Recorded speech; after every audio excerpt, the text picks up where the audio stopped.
L'assertivité, nous pourrions dire tout simplement, c'est une attitude qui consiste à affirmer, s'affirmer, sans aucune passivité et sans aucune agressivité. Développer l'assertivité est extrêmement importante, bien sûr dans la vie quotidienne, dans la vie de tous les jours, pour pouvoir, encore une fois, se faire entendre, se faire comprendre, participer aux décisions de la vie quotidienne, de la vie de tous les jours. Dans le domaine de la prise en charge de l'hémophilie, notamment hémophilie mineure, le terme qui va poser problème, c'est le terme mineur. Puisque quand vous vous présentez par exemple au service des urgences, quand vous annoncez l'hémophilie mineure, eh bien le mot mineur risque de faire comprendre ou de faire entendre maladie ou pathologie peu grave ou pas grave.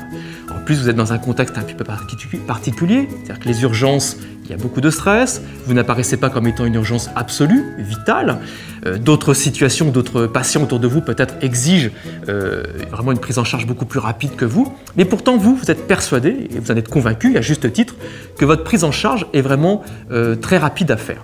Développer une attitude assertive va consister à faire comprendre aux personnes que vous allez en face de vous, soit l'infirmier, infirmière de tri ou le soignant, que votre situation, bien que apparemment mineure, bien que le terme mineur revient régulièrement, apparemment mineure, la prise en charge est extrêmement cruciale et rapide à faire. Donc il va falloir vraiment vous faire entendre, vous faire comprendre, tout en respectant le point de vue de l'autre, et encore une fois, ne pas être dans une attitude d'autodéfense ou d'agressivité. Parce que là, on risque d'atteindre une escalade, c'est-à-dire que si vous vous agacez, si vous énervez vis-à-vis du personnel soignant en face de vous, ce personnel soignant risque aussi de vous répondre, avoir une attitude vis-à-vis de vous qui génère encore plus d'agressivité ou d'autodéfense de votre part. Et donc là, on est dans un cercle non vertueux, puisque là, dans ce cas-là, aucun des protagonistes ne va s'entendre, ne va s'écouter. Et là, le comportement assertif va être très très difficile à mettre en place. Par la parole, uniquement par le regard, uniquement par l'attitude posturale, on est capable de montrer à l'autre qu'on est plutôt enclin à rentrer dans un véritable dialogue pour participer aux prises de décisions médicales qui vont nous concerner en premier lieu. Alors là aussi, il existe des fausses croyances qui concernent l'assertivité. La première fausse croyance, c'est que l'assertivité, c'est quelque chose qui serait inné, ou du moins qui dépendrait de caractéristiques de traits de personnalité. Eh bien, pas du tout. Il n'y a pas ceux qui sont assertifs ou ceux qui ne sont pas assertifs. Enfin, des études là aussi très récentes montrent que l'assertivité est totalement indépendante des traits de personnalité. Deuxième fausse croyance, on pense que l'assertivité, c'est quelque chose qui est laborieux, très très long en temps, en énergie à développer. Là aussi, nous avons quelques études récentes qui montrent que pas du tout. Développer un comportement assertif, une attitude assertive, peut se mettre en place très rapidement. Ça demande juste la mise en place de certains comportements, notamment dans la vie de tous les jours, pour que la personne puisse prendre l'habitude de devenir de plus en plus assertive. Développer l'assertivité, là aussi, il y a des études récentes qui montrent que l'assertivité peut se développer grâce à des petites techniques très très simples. Par exemple, en utilisant le jeu.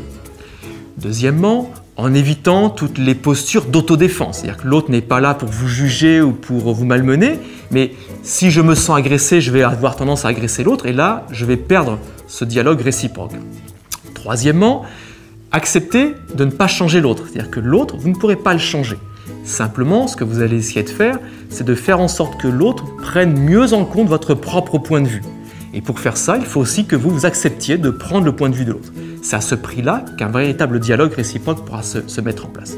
L'objectif, in fine, c'est de pouvoir construire une représentation mentale partagée de la situation entre moi, le patient, le soignant, pour qu'une prise de décision médicale, une prise en charge thérapeutique la plus adaptée et en concertation avec tous les protagonistes puisse se mettre en place.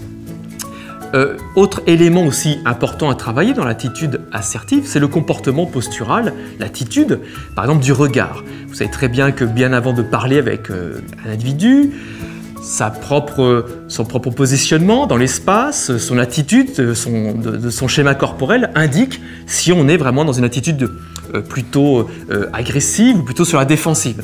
Là aussi, il convient de travailler, notamment dans ces activités de tous les jours, sur l'attitude comportementale, sur l'attitude langagière. Et là aussi, ça passe vraiment par des exercices, des petits exercices de la vie de tous les jours qui pourront être mis à profit vraiment de manière bénéfique lorsque les situations sont vraiment problématiques.